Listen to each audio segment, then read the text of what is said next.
La Ley de Seguridad Social Dominicana es una copia y pasta que favorece a un grupo y desfavorece a otros. Anda en las redes una publicidad que se ha hecho tendencia.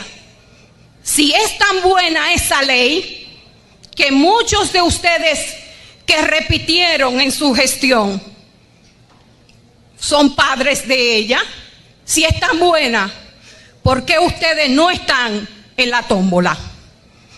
¿Por qué otros organismos del Estado no están en la tómbola? Lo que es reciprocidad no es trampa. Somos todos dominicanos. Deberíamos tener iguales derechos e iguales garantías. Nosotros necesitamos en seguridad social empleomanía. El Estado es el pulpo de los empleos. Y si no apoyaste una estructura política, estás desempleado. ¿Qué pasa con nosotros, los que no fuimos a la contienda electoral? ¿Quién nos emplea? ¿Quién nos da seguridad social? Las pensiones y la salud común fueron el gran negocio para este copy-paste, para beneficiar a un grupito. Si el Estado es compromisario de regular y desarrollar recíprocamente en una relación de dos actores, ciudadano dominicano y el Estado dominicano, ¿por qué hay que inmiscuir a terceros aprovechados? Y yo sí les respondo al representante Iván.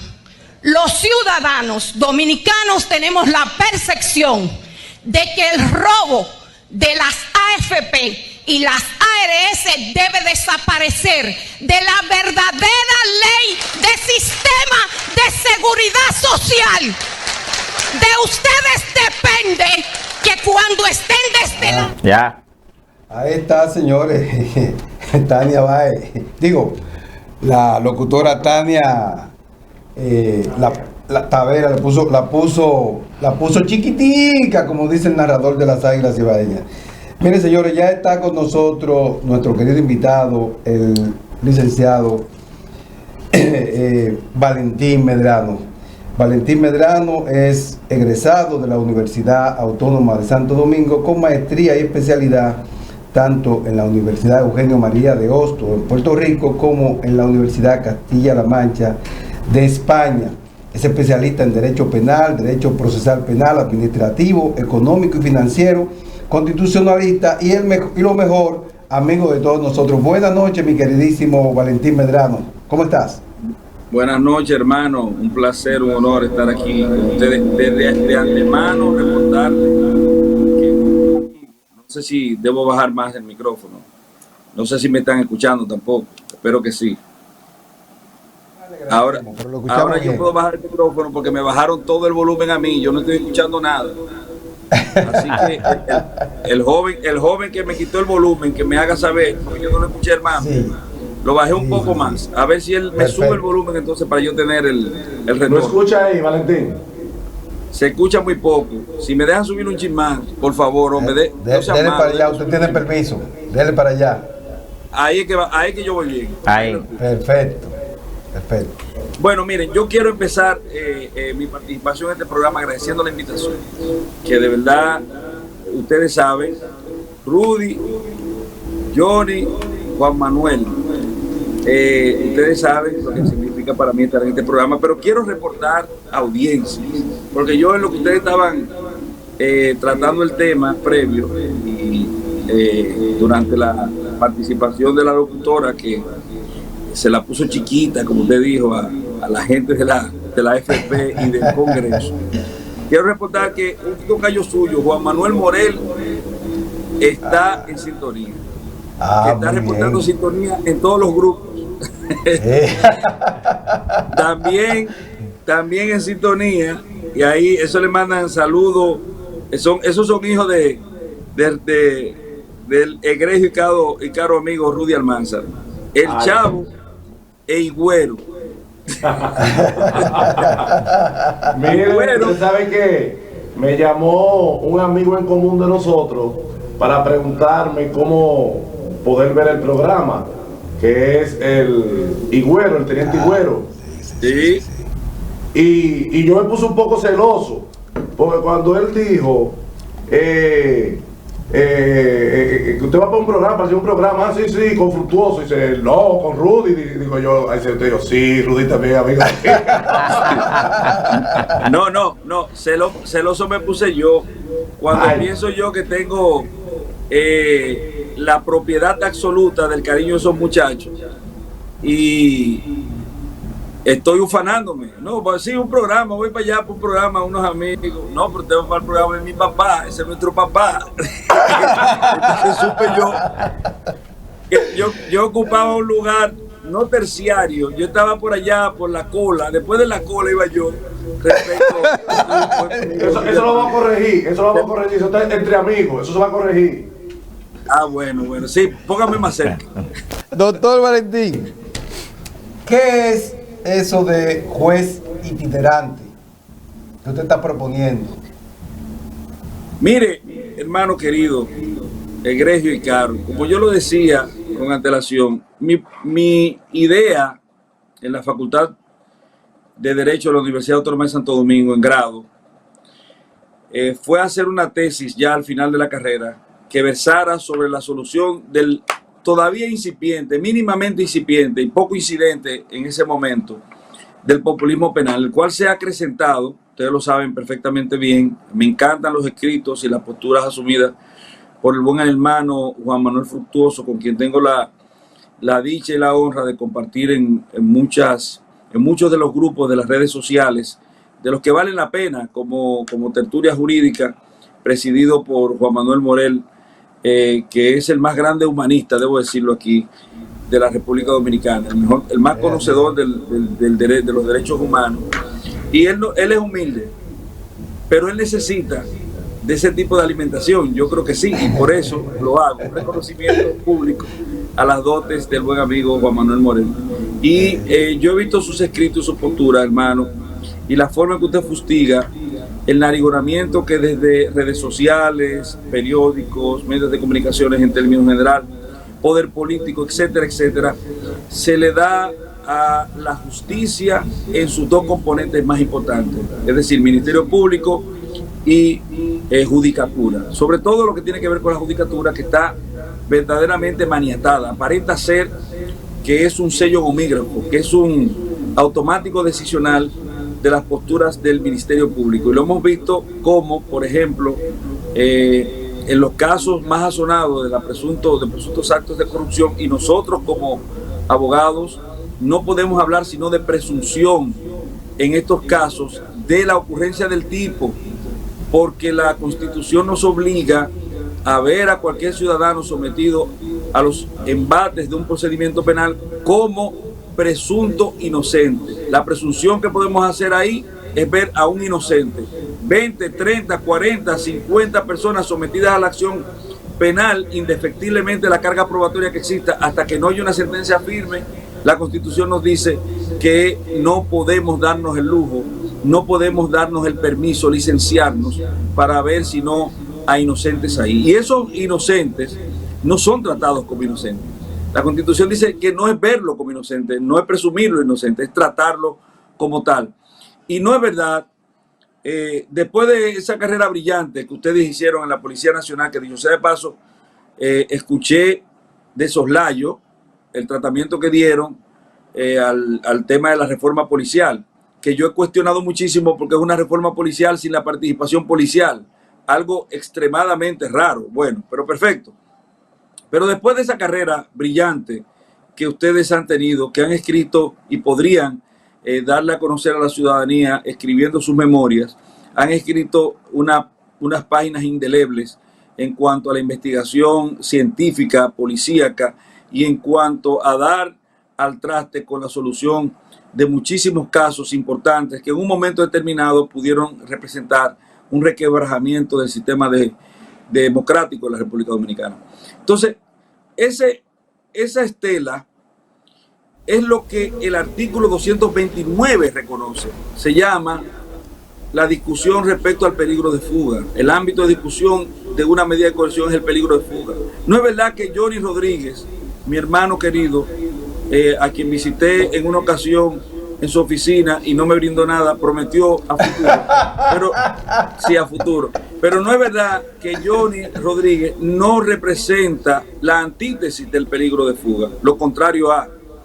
Es decir, que si por casualidad, ni lo quiera Dios, a el buen amigo Rudy Almanzar, general de la policía que participó, que tiene ahí, nada más hay que ir al departamento de personal de la policía y sacar un registro de lo que fue su histórico para uno saber la entrega, el denuedo, el esfuerzo y la gallardía con que sirvió.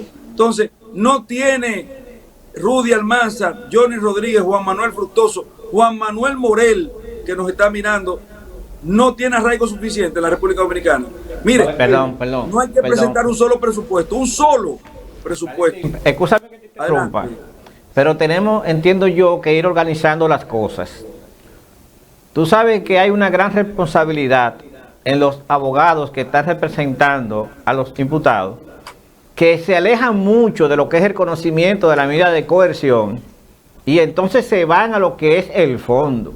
Y entonces se está publicitando y se está dando a conocer detalles que son del fondo, que no son de una medida de coerción. Sin embargo, como a la gente le deleita mucho el show y el espectáculo, entienden que se la están comiendo esos abogados. Y en verdad están incluso perjudicando a quienes se están representando. De hecho, pocos abogados, Valentín, obligan al sistema que las medidas de coerción son cerradas, no son públicas. Muy por el contrario. Los abogados se van a los medios a hablar de la culpabilidad o no. Y eso no es el punto de la medida de coerción. Johnny, el problema es que el juez, por encima de la incapacidad incluso del abogado, por encima del estado de indefensión que tú estableces que podría estar sometido un imputado por el hecho de que los abogados no tengan la pericia desde el punto de vista procesal penal, desde el punto de vista de la técnica de litigación, en todo caso. Claro. El juez tiene que, por encima de eso, velar y tutelar las garantías fundamentales de derecho, las garantías de derechos de los justiciables, que la Constitución y las leyes ponen a su resguardo.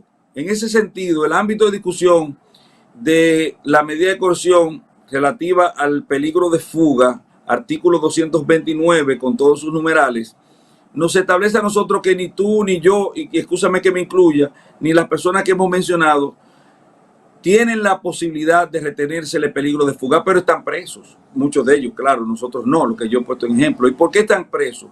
Bueno, están presos por un elemento que es el sexto hombre, que sabe de basquetbol, sabe lo que digo. En el basquetbol hay 5 personas que participan en el quinteto aperturador de un de un juego de basquetbol, de una contienda de basquetbol. 5 de un lado, 5 del otro. Y siempre hay un sexto hombre que por lo regular entra en sustitución de uno de los jugadores en un momento apremiante, y en la NBA hay un premio que se le da al mejor sexto hombre, o sea, al mejor jugador sustituto de un quinteto. Pero en todo caso y en cualquier deporte hay otro elemento que incide muchísimo, y por eso hay ciertas ventajas cuando usted juega en su casa. Por ejemplo, cuando el Licey es home club aquí en el Estadio Quisqueya y las Águilas vienen a visitar, el Licey tiene una ventaja que se llama la ventaja de la casa, que la representan los fanáticos, porque el abucheo, los aplausos, el apoyo de los fanáticos, hasta de forma espiritual, no puede decir, que incide en eso. Y en el populismo penal es eso, Rudy. El populismo penal es ese sexto hombre, o es esa ventaja de casa que se tiene. Cuando tú tienes a los alabarderos públicos señalando, sindicando y haciendo coro, valga la mala utilización y la reiteración de términos de la sindicación que hace el Ministerio Público, y empujando o tratando de empujar a los jueces a fallar acorde con ese derrotero prehecho, preestablecido, prediseñado por el Ministerio Público y se falla en consonancia. Entonces, ¿quién pierde? Pierde el debido proceso. Mire, ¿Qué yo proponía en mi tesis universitaria, para pasar a ti, Rudy? Disculpa. Ajá. ¿Qué yo proponía? Que había una sola forma de solucionar el problema del populismo penal, y no era el populismo penal de hoy. Estábamos hablando de un asunto que prácticamente era imperceptible, que las redes sociales han engrandecido de forma descomunal. ¿Qué yo proponía? El juez itinerante como solución. ¿Qué es el juez itinerante? Una vía de composición. Ya nosotros desde el año 2001, más o menos, bueno, podría ser un poquito antes, de final de los años 90 y principio de los años 2000, hemos estado trabajando en conjunto un código procesal penal tipo para toda América Latina. En América Latina, prácticamente en toda América Latina, nosotros tenemos el mismo código procesal penal. Algunas figuras cambian de número, pero en esencia y en espíritu son las mismas. Por ejemplo, el artículo 330 que nosotros tenemos aquí en el Código Procesal Penal, que tiene que ver con las pruebas nuevas y la forma de introducción de pruebas nuevas en el juicio, ese es el mismo artículo 256 del Código Procesal Penal de Costa Rica. Es decir, que solamente cambiaron de número, bueno, en todo caso, bastantes números, pero en definitiva sigue siendo el espíritu de la figura jurídica de que se trate.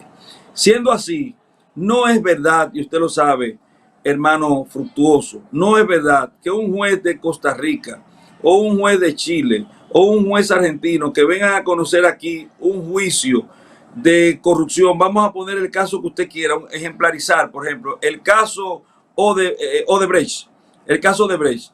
Mira, las tres juezas que tienen el caso Odebrecht, afortunadamente ya el populismo penal con respecto a Odebrecht ha descendido, la presión social con respecto a Odebrecht ha descendido, y yo creo que ellas están en una posición libérrima que le permite sancionar sin recibir la contrapartida de la afectación que produce el populismo penal ex post facto.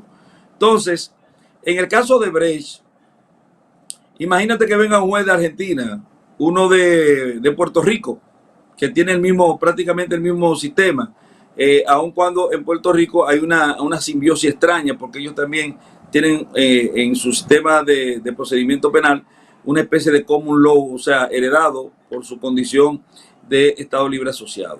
Un juez de Chile, un juez de Costa Rica, un juez de Argentina vienen a fallar, y no le va a importar que al otro día, después que ellos den su fallo, si el fallo es absolutorio y lo pueden fundamentar basado en los elementos de prueba que fueron incorporados, que el Listín Diario o el Nacional o todas las redes sociales de la República Dominicana le caigan encima.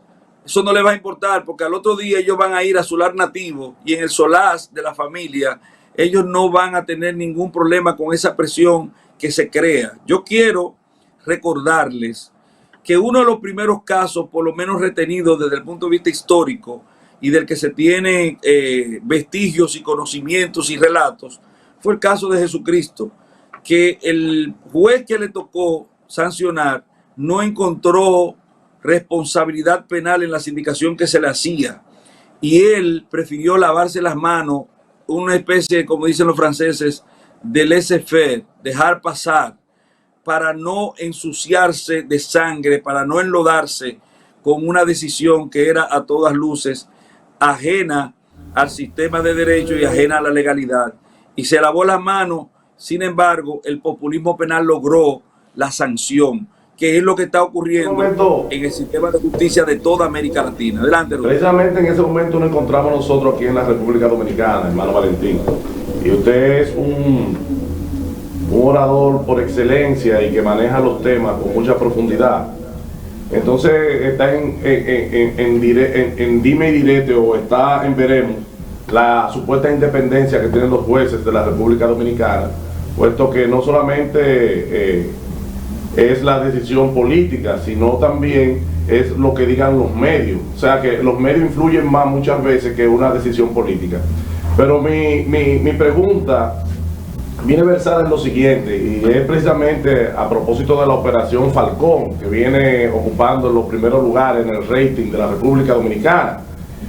Y cuando hablamos de los diputados y senadores que se están viendo envueltos en esta situación, me llama poderosamente la atención el hecho de que la esposa del funcionario que fue destituido recientemente de Comunidad Digna, Juan Maldonado, que es una diputada en la actualidad, el Ministerio Público fue y le allanó su residencia.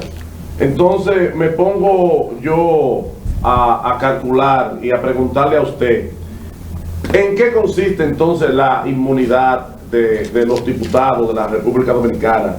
Si en realidad no existía todavía el juez que va a instruir el caso, ¿cómo entonces un juez que no está con la jurisdicción privilegiada que tienen esos magistrados, esos diputados, esos legisladores, cómo un juez que no era de esa jurisdicción privilegiada pudo dar una orden para un allanamiento a la casa de una diputada? ¿Es violación de la inmunidad parlamentaria? Sí, sí, claro que sí. En definitiva es así. En el caso que haya ocurrido de esa forma. Antes de, quiero decir que en el introito de su pregunta, hermano Rudy, usted decía que los medios de comunicación han tenido un papel tan incidente en todos los procesos y en las decisiones que se toman.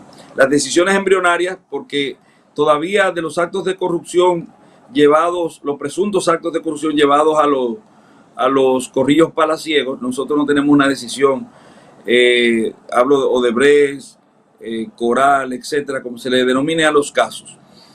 No tenemos una decisión final, una cláusula de cierre. Por eso hablamos de decisiones embrionarias, decisiones interlocutorias, no definitivas, incidentales, si se podría decir, dentro del proceso. Ahora bien, eso es tan así lo que usted dice, que la mayoría, o al menos dos de esos procesos, iniciaron con el siguiente relato.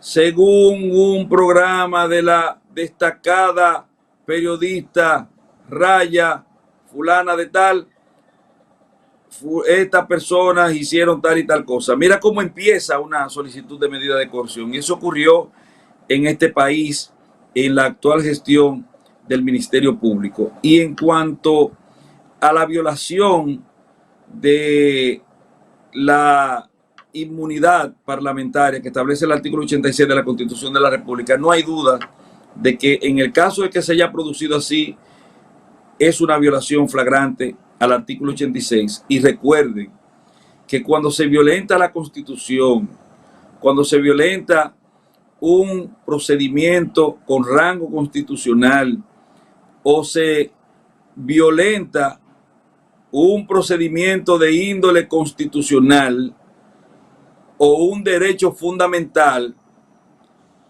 la actividad procesal no puede ser subsanada, no puede ser corregida, no puede ser arreglada, porque se instituye en lo que se conoce como una actividad procesal defectuosa. Y la única solución para una actividad procesal defectuosa es la anulación de la actividad procesal defectuosa y de su consecuencia. Como base legal para lo así dicho, está lo redactado en el artículo 26 y 166 y siguiente de la normativa procesal penal, que instituyen lo que ustedes, los doctrinarios, conocen como el fruto del árbol envenenado en su doctrina, la doctrina del fruto del árbol envenenado, la que establece que el acto contrario a derecho que se haya producido es nulo él y sus consecuencias. O sea, los frutos que el árbol envenenado, los frutos que la actividad procesal defectuosa hayan tenido como consecuencia son nulos. Es decir, que si nosotros encontramos un abrigo de derecho en la República Dominicana, esa actividad procesal defectuosa anula el procedimiento contra esa señora. Pero no solo eso. Señores, yo siempre he sido un crítico y me he ganado los peores deselogios, los antielogios, sobre todo en las redes sociales, que son muy cariñosas. Cuando uno asume una posición que uno entiende que es correcta, la gente entiende el derecho penal cuando le llega a su casa. El que no vive en el derecho penal, en el ejercicio, y preocupado como ustedes que son estudiosos y además por su histórico de participación en el proceso penal, en la parte más importante, que es la parte embrionaria investigativa del proceso penal previo a que participen y tomen algún tipo de acción, Ministerio Público y jueces, ustedes en esa parte protagónica de la solución del crimen, saben lo que es el derecho penal, pero la gente desconoce el derecho penal. Y yo los invito a que lean un artículo que yo escribí hace mucho tiempo, que no es un artículo sino un relato, que se llama Odio al Odio, donde un pastor de almas vivía fustigando a los abogados y a las personas que eran sindicadas como comisores de hechos presuntamente punibles, hasta que le tocó que un hermano del inocente fue llevado también al cadalso del procedimiento penal. Y ahí él vio entonces, de forma muy dolorosa, sufrida y con lágrimas, que él había estado fustigando erróneamente cuando lo que debió fue estar fortaleciendo el debido proceso de ley para que a cada quien en justicia se le dé lo que le corresponde. Esa señora es la esposa de una persona que fue diputado, creo que 5 o 6 ocasiones fue diputado, es decir, que 5 por 4 son 20. Esa persona tenía 20 años de ejercicio de la profesión legislativa. Pero aparte de ser legislador por esa cantidad de tiempo, es el padre de familia. La Biblia dice que la mujer le fue dada al hombre como ayudante. Es verdad que nosotros tenemos un sistema actual de igualdad, de equidad, que plantea que la mujer es igual al hombre, pero todos sabemos que la dirección funcional del hogar y la administración de los bienes, y por lo regular, salvo honrosas excepciones como la señora Vincent y esas empresarias que uno conoce que de tanto renombre y de tanta valía que es plausible lo que hacen, por lo regular eso lo hace el marido, y la mujer y los hijos están sujetos a obediencia y a acompañamiento y apoyo de su marido.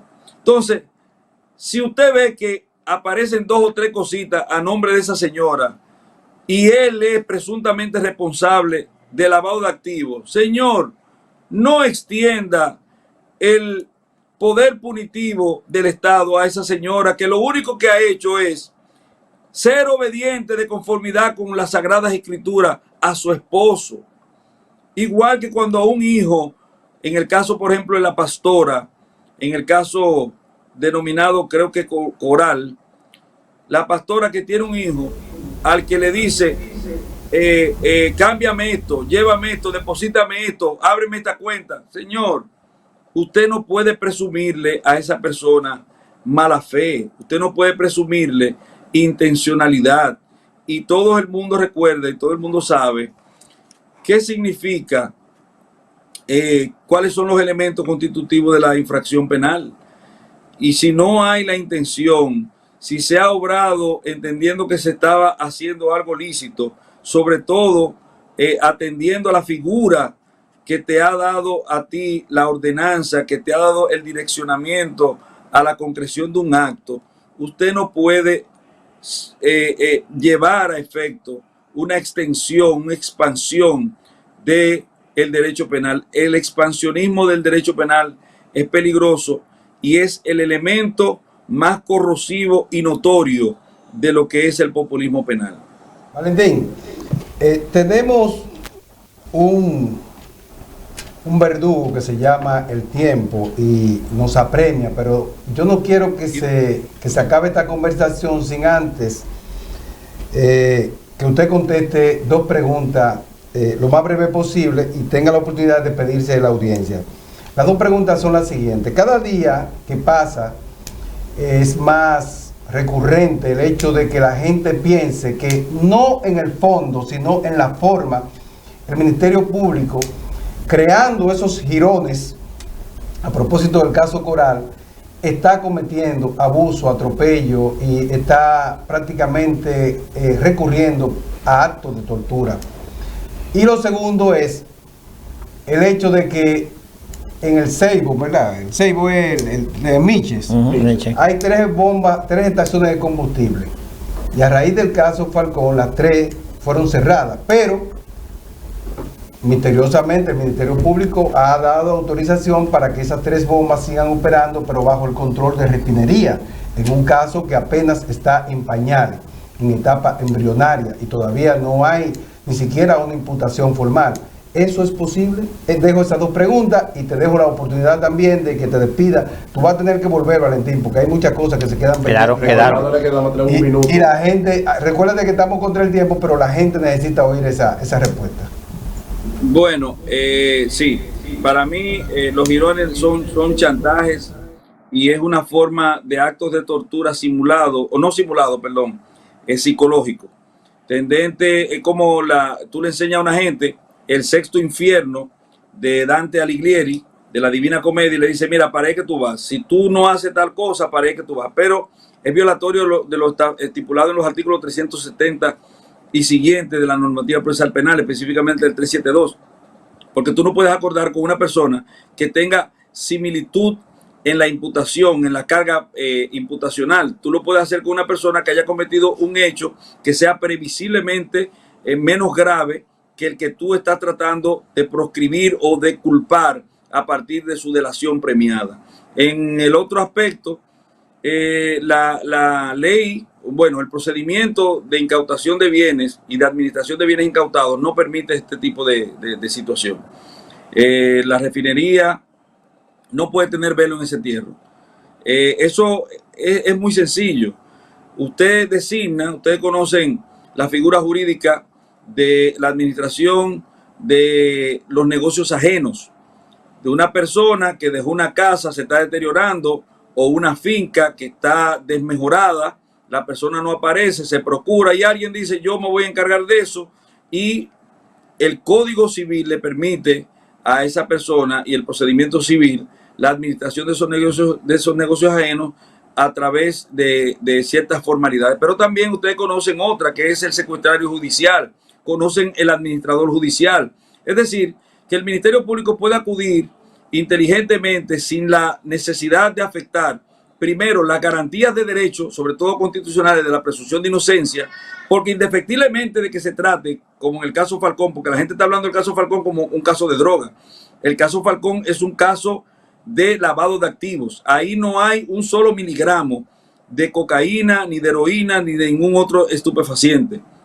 Ahí se habla de lavado de activos. La que provengan o no de la venta y manejo de drogas y eso, es un asunto que se discutirá o se aceptará en función de lo que establece la carga probatoria que se invierte para determinar la improcedencia lícita. Oye, la improcedencia lícita de los bienes que se están juzgando. Entonces, ¿qué podía hacer?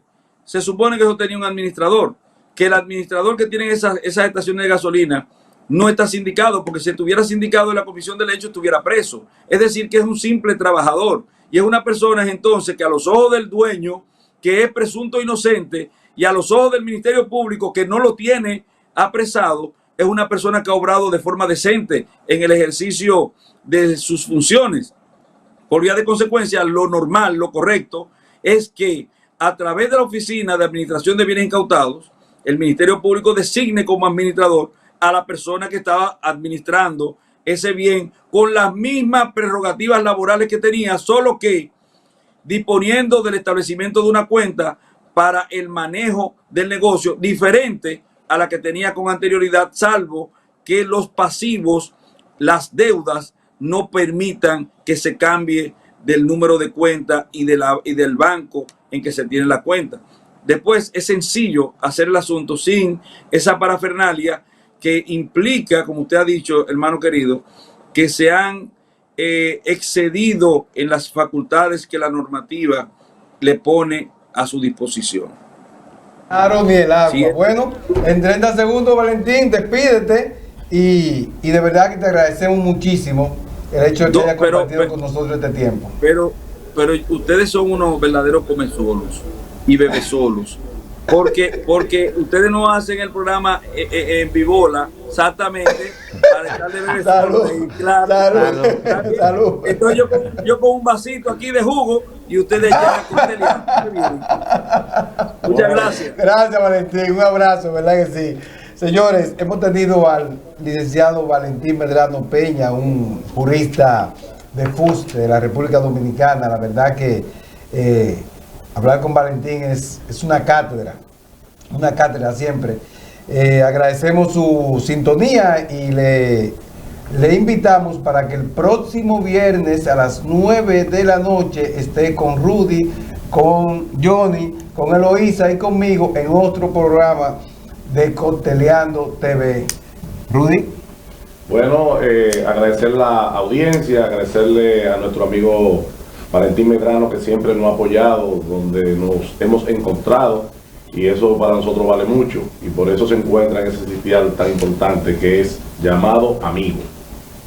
Bien, cómo no, a nuestros televidentes y cibernáutica, decirle que nos sigan en nuestras redes sociales y sobre todo que el próximo lunes a las 7 de la mañana estamos retransmitiendo este programa. Buenas noches. Buenas noches.